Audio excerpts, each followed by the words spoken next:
Well, g'day. Here I am in my element, doing what I do. Don't know if you can see that there. There you probably can. Mixing up some home brew. Fuck me dead, I'm a poet.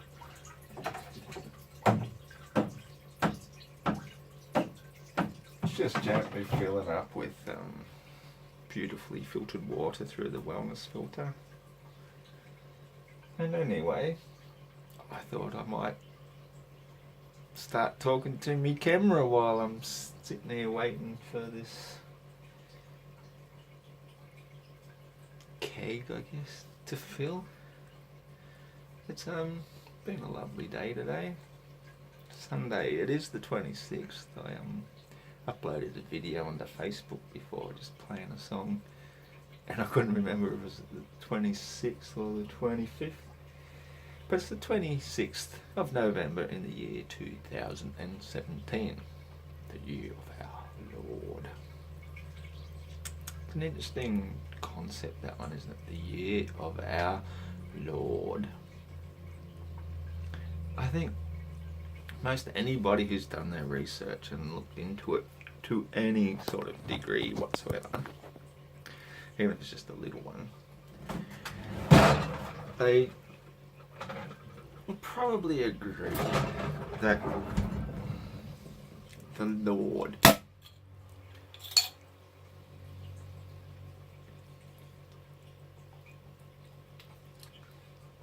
in this current world of heliocentrism. Who is Helios? Why do we call it heliocentric? Are you heliocentric or are you geocentric?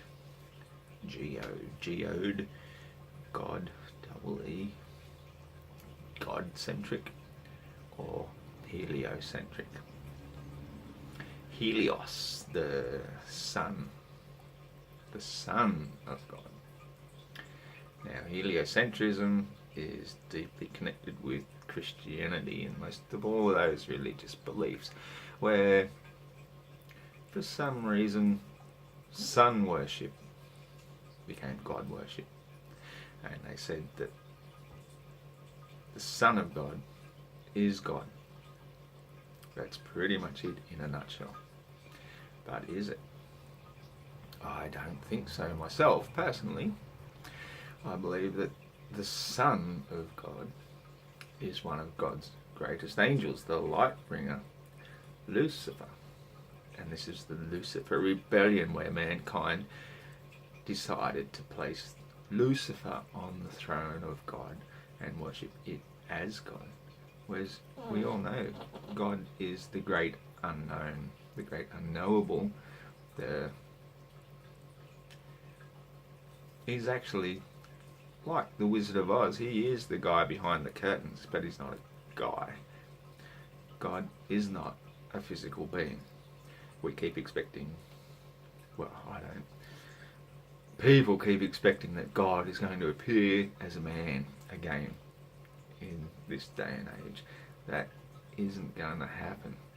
He may manifest through man, or it may manifest through man, because that's how the Bible's always been written anyway, by man, not by God. There is no book of the Bible that says the gospel according to God.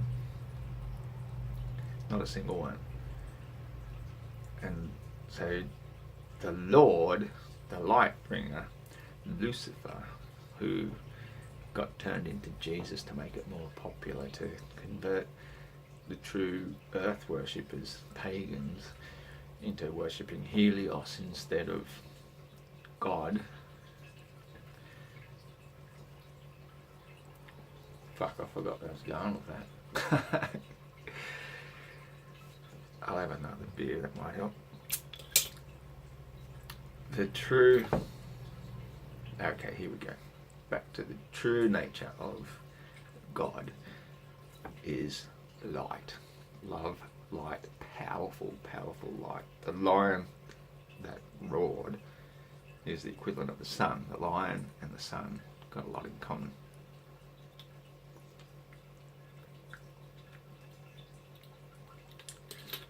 In fact, there's every reason to suspect that Jesus was a Leo, considering he was probably born at a time when they were conducting a nationwide census. It makes zero sense to conduct a census in the middle of winter and have people travelling for miles and miles to get to their hometown just so they could be counted. I mean, come on, slave mentality is pretty strong, but it's not that strong. So he was probably born in August, which would make him a Leo. Probably around August 18th, because the number 18 has a lot of connotations around Jesus. But anyway, back to the sun, the actual sun. And you see how they bastardize two religious festivals where people who have worshipped the sun since the beginning of time, or at least honoured it, not worshipped it as God, but as the Son of God, doesn't make it God. So on the 22nd of December in the Northern Hemisphere, I'm in the South, so it happens on the 22nd of June here, which just happens to be my birthday. The sun dies, like it's reached its southernmost place in the sky, and 3 days later they can discernibly tell that it's now coming back again. So they say that the Son of God has risen from the dead after 3 days after it died on the cross. So, but somehow that got twisted into an Easter festival. But anyway, the point I'm trying to get to in a roundabout type of fashion is what the sun itself actually is. It's a big question that nobody really wants to touch upon. Now, yes, I do believe it is the true light of God, Lucifer, the light bringer, Jesus, Helios, Apollo, you name it. There's many, many names it goes by. None of them are its true name. The true name is beyond our capability of hearing, and it's beyond our limits of vision. As they say, you can't stare at the midday sun for more than a few seconds. If you stare at it for too long, you will go blind. Now, the angel of God, that angel Lucifer, the light bringer, dilutes the true light of God, which is 1,000,000 times brighter than the midday sun. 1,000,000, pick your number. It's so bright that if you were to look at it, you'd get annihilated, like standing in the middle of a nuclear explosion or something. And the sun is like a little tiny candle compared to the true light. But that is why the job of this high angel is so important, because it dilutes the true light of the heavenly realm into such a fashion that it creates enough light here in the physical realm for life to flourish, for the ice to be sufficiently melted far enough away so that we can live in this giant big puddle, which we call all the oceans, and then we've got these plates floating around inside these oceans, while all the ice around us keeps us enclosed, gives us our atmosphere, gives us our air, stops it going off into a vacuum of space. Such a ridiculous notion that we could be on a spinning ball in the vacuum of space. It's impossible. We would not have a atmosphere in a vacuum unless it was enclosed and sealed. We don't have that. It's just a ridiculous thought that a spinning ball going around the sun, as the sun is shooting through the galaxy at like 500,000 miles an hour. This is what heliocentrists actually believe. You can hear me, right? You can hear me? You're like, I'm not spinning faster than the speed of sound so that you can't hear me? No, I don't appear to be spinning at all. A hot air balloon can go up in the air and hover for an hour and not land 1,000 miles away, despite the land beneath it going 1,000 miles an hour. A gentle breeze can blow against it from the west, from the east, from the north, from the south. Doesn't matter. How can a gentle breeze work if the whole atmosphere is also moving 1,000 miles an hour? absolute utter crap. Anyway, it looks as though I've made my beer. If you'd like to hang around and watch me pitch the yeast, I'll do that for you. It would be my great pleasure. This brew is actually one of the most beautiful brews I've made in a long time. Had a major incident upstairs where the pot where I was boiling up all the herbs and sugar and etc. had a bit of a major blowout. I had to actually pull the oven out from the wall so I could clean it up, all the mess that I made. So you know this one's going to be a cracker. I don't want to let it fill up too much, but the more the merrier. Like I put a little bit too much sugar into it with this one. So the more water I put in, the lower the alcohol content, and it should keep it down around 5 or 6%, which should be fine. I'll just I'll go and I'll turn the water off.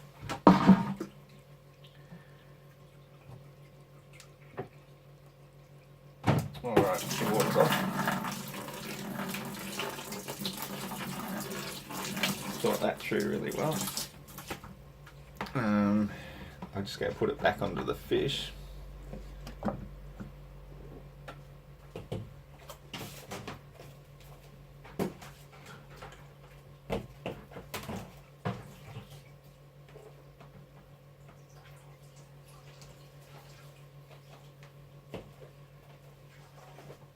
Okie doke. So now we get to pitch the yeast. And find the yay!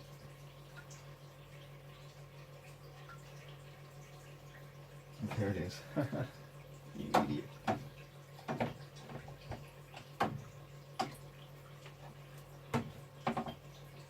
So this is the most exciting part of making beer. The yeast pitching. Don't ask me why. This is where the magic happens. Right there we've got mixed up a whole bunch of yummy nutrients and sugars, quite a bit of honey, a few select herbs and spices just because I like to make it different. It's got a shit ton of maca in it, M-A-C-A. Maca. That is what the Peruvians used to make those most amazing high altitude creations that they made in Peruvia. And beer is actually what the Egyptians used as a water source for their workers. Yeah, some may call them slaves, I don't know. I think we're more slaves than they were. If you're really a slave, you sort of had most everything provided for you, your housing. Oh, look at that. Yeah, baby, let the magic happen. Screw that on. Now we're making beer.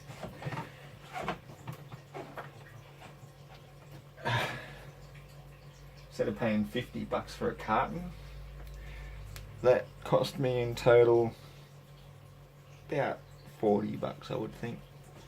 And these cartons you see back here, each one of them will cost $50 at the store, well, 55 now, $60 even, 59. I will fill at least 4 to 5 of them out of this for $40. So not only am I saving money, I'm making really good beer. Anyway, back to the Egyptians. Yeah, they, pardon me, were given beer. That was their nutritional source, their powerhouse, how they got through their day.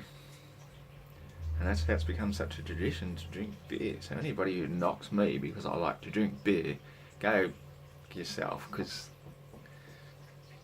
I love the stuff. It's God's gift to us. And when you mix the best of God's other gifts, such as the herbs I'm using and so forth, I'm not just making a good way of drinking water.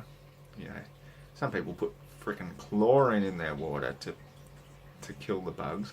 Alcohol kills the bugs. So just ferment the sugar and the stuff will last forever. You can dig up, 100, 200-year-old bottle of wine and it's still good because the alcohol is the preservative.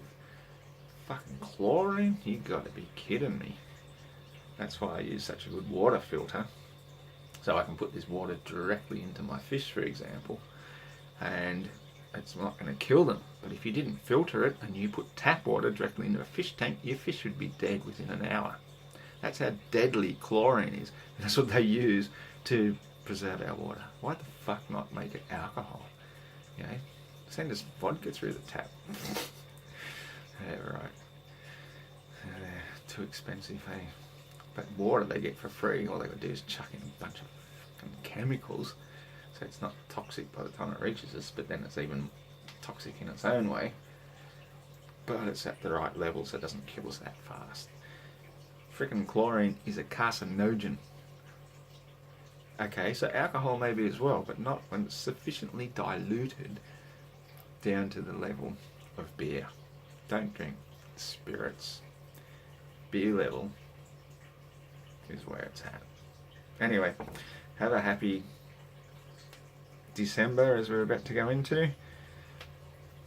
For you Northern Hemispherians, which means the people on the internal part of the equator, you'll be going into a lovely, nice cold winter by now. We're coming into a lovely, friggin' hot summer. It's so far so good. Last night was really actually cool, and I decided not to put a jumper on because I thought in another month's time I'm going to be wishing it was this cool. So I'm going to fucking enjoy being cool while it's still cool. Stay cool. See ya.